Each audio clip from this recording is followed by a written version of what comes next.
एक बार की बात है, एक मछुआरा बहुत दयालु था। एक दिन उसने एक छोटी मछली को पकड़ लिया, लेकिन फिर उसे छोड़ दिया। सोचा चलो इसकी जान बख्श देता हूँ, पर किसे पता था वही मछली उसके साथ धोखा करेगी। मछली अचानक पीछे की तरफ तैर गई और मछुआरे की नाव को तेजी से धक्का दे दिया, वो भी सीधे एक खतरनाक झरने की तरफ। मछुआरा पूरी ताकत से नाव को रोकने की कोशिश करता रहा, पर अंत में वह हार गया और नाव झरने से नीचे जा गिरी। लेकिन कमाल की बात ये थी, मछुआरे की जान नहीं गई, वो बेहोश था। पर जैसे ही मछली ने उसे छुआ, वो होश में आ गया। आंखें खुली तो सामने एक नजारा देखकर मछुआरा हैरान रह गया। वहाँ एक खूबसूरत ताओ बीच के पेड़ों की बगिया थी। उसे लगा क्या मछली मेरा एहसान चुका रही है। वो बिना देर किए उस बगिया की ओर चल पड़ा। थोड़ी ही देर में दो छोटी चिड़ियां आईं और मछुआरे को अपने पीछे पीछे चलने का इशारा किया। वे उसे एक पहाड़ी गुफा के पास ले आईं। अब मछुआरे ने बिना सोचे समझे गुफा में घुसने का फैसला किया। जो होगा देखा जाएगा। जैसे ही वो अंदर गया, शुरुआत में अंधेरा और सूनापन था, पर फिर अचानक गुफा का रास्ता चौड़ा होने लगा और जो दृश्य उसके सामने आया उसे देखकर मछुआरा दंग रह गया। गुफा के उस पार एक और दुनिया थी। वहाँ लोग रहते थे, हंसते खेलते, सुंदर वस्त्र पहने हुए और बहुत ही सुखी जीवन जीते हुए। मछुआरा हिम्मत करके एक बुजुर्ग के पास गया और बातचीत शुरू की। वो बुजुर्ग बहुत ही विनम्र था। उसने मछुआरे को अपने घर बुला लिया। मछुआरे ने जब घर के अंदर देखा तो पूरा खाना ही खाना था। चिकन, बतख, मछलियां, जितनी तरह के पकवान उसने कभी देखे नहीं थे। वो तो जैसे भूख से बेहाल था, सब कुछ झटपट खा गया। लेकिन ये क्या, खाने के बाद उसे एक बड़ा सा फल भी दिया गया, एक पीच शैनताओ, जो उसके खुद के सिर से भी बड़ा था। अब मछुआरे ने सोचा ऐसा मौका बार बार नहीं मिलता, तो उसने एक कविता की पंक्ति भी बोल दी, शायद भविष्य में मेरी किस्मत चमक उठे। मछुआरे ने उस बुजुर्ग से पूछा, आप यहाँ कैसे पहुंचे? बुजुर्ग ने जवाब दिया, हमारे पूर्वज बहुत पहले जब कंद राजवंश में युद्ध हो रहा था तब यहाँ आ गए थे। तब से हम कभी बाहर नहीं गए। सैकड़ों सालों में आप पहले बाहरी इंसान हैं जो यहाँ आया है। वैसे अब बाहर कौन सा खिन सम्राट राज कर रहा है? मछुआरा हैरान रह गया, बोला, अरे खिन राजवंश तो बहुत पहले खत्म हो चुका है। अब तो हान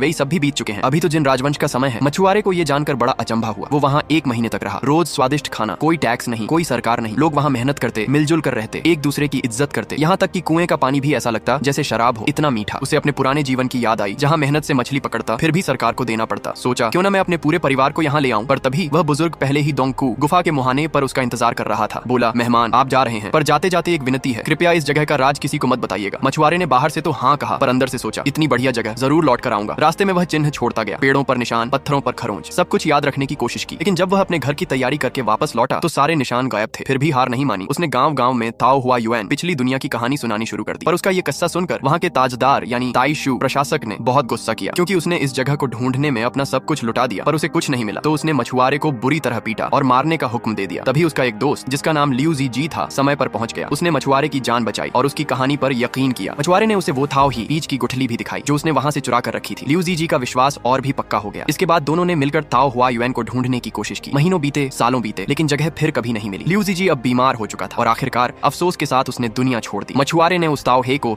लियू जी की कब्र पर गाड़ दिया और फिर वापस अपनी पुरानी जिंदगी में लौट आया। वही नदी, वही जाल, वही मछलियां। सालों बीत गए। एक दिन मछुआरा लियू जी की कब्र पर उसे श्रद्धांजलि देने आया और जो उसने देखा वो ताओ ही अब एक पूरी ताओ शू आड़ू का पेड़ बन चुकी थी, बिल्कुल वैसी ही जैसी ताओ हुआ युएन में थी।